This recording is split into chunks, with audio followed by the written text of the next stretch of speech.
Hi guys, as promised, I have another tag to share with you guys today. There's actually two tags, and they're basically using the same technique. I just made them a little bit different colors to match the two boxes that I'm adding these to, and I'm going to show you those in a little bit. So first I'm just prepping the tags with some gesso because I'm going to be using watercolors. Excuse me. So I did that first, and then I'm going to dry them up, and I put a really thin coat because I still wanted that text to show through. And then here's the watercolor, and this is just a cheap watercolor palette that I got from Michaels, and those are the two boxes. So I'm going to kind of mimic the colors that are on the boxes on the tags so they kind of match the gift that we're giving. So this is also for two of my daughter's teachers, but these tags can be made used for any gift. They're both say thank you, but you can stamp any greeting or anything you want on them. So here I just took the blue and put on the bottom kind of in a semi-ombre look, and then I'm doing the green the same way and just drying between because I don't want all of it to mix and get muddy like a muddy brown. So I'm kind of mixing the paint colors together and then doing each layer at a time. And then in the middle I'm trying to do kind of a blue-green kind of to make it all kind of gel together. So I'm just drying up I can't talk today. Drying it up with my heat gun, and then I'm moving on to the other tag, which is going to be more oranges, purples, and a little bit of blue because there's a little bit of blue accent in that box. So here again, just kind of the ombre look. I'm going to dry between the different colors, and on the top I'm going to put a purple, so a dark purple on the top and a little bit lighter purple below. And then, like I said, the middle is going to be kind of a aqua-y color. So here the colors were just drying a little funny, so I added a little more water to blend it more, and then I'm drying that back up again. And so next I'm going to put that aqua color, and I'm going to put it on pretty dark at first, and then I'm going to dry it. I'm not liking it very much, so I'm going to take some extra water and trying to blend it in because I don't really like how it looks like a big stripe.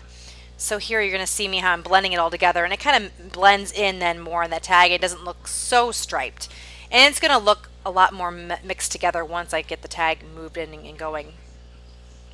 So next I'm going to add a little bit of this white distress paint, which is called Picket Fence. I'm just going to add that to the edges of the tag. I thought it just needed a little bit extra, just a little bit of distressing on the edges, and I didn't like how it was going on at first, so I then put the tag down and kind of wiped it around the edges. And because I put the gesso on, it does move that watercolor around, but I really like the look of it. So I'm just drying that up a little bit, and then I'm going to move on to the other tag, and I'm going to use this Broken China Distress Paint on this one. Same kind of technique all around the edges. And in the end, I'm going to really like this tag a lot more with the purple and orange. It's just going to turn out better, and I'm going to use a gold embossing on it, and it just turns out better. But you'll see that as we go along. So next, I'm going to clean this up, and I'm going to then stamp my greeting, which is thank you, on this tag. I'm using this Lawn Fawn set that is Violet's ABCs. It's a pretty good size font, but it's really good. I use it in my project life a lot, or at least I try to. So this is a good one to use. And then here I'm just going to line them up on the block. And the thing I like about the Lawn Fawn stamps is that they line up really nicely, so you don't have to work too hard to get them straight. So I just stamped that with an ink real quick just to make sure I liked my placement of the letters. And now I'm going to use my Versamark ink and this white embossing powder from Stampendous to put thank you on here. And first I'm going to take my powder tool. It's from EK Success, and I'm just putting that powder on there so that the embossing powder only sticks to the places where I want it to stick, which is the stamp image. So here I'm going to put that embossing powder, and although I like this look, the white just really doesn't show up that much. And I probably should have kept it the way it is, but I'm going to ink it in a second after I do the other one, and it's just going to kind of cover it up and you're not going to be able to see it much.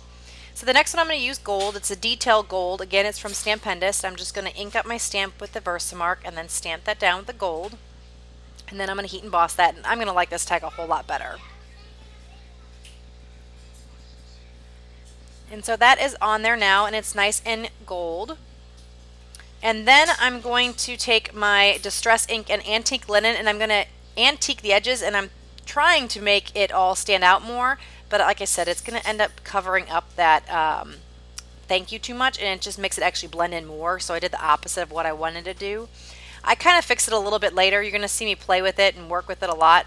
And before I get it the way I want to, I'm going to actually use some of that Broken China Distress paint and put it over that, and then try to wipe off the embossing powder, and it's just not going to do what I want it to do. I like the whole look afterwards, but by putting that Broken China paint on there, it really took away that ombre paint, watercolor paint that I used earlier. So But you know, this was kind of an experiment. I hadn't done anything quite like this before. So, you know, I learn, and next time I will try something different. And I know not to use white on the tag like this. It's just not going to pop as much as I expected to. So, you know, that's okay. It ended up turning out okay in the end.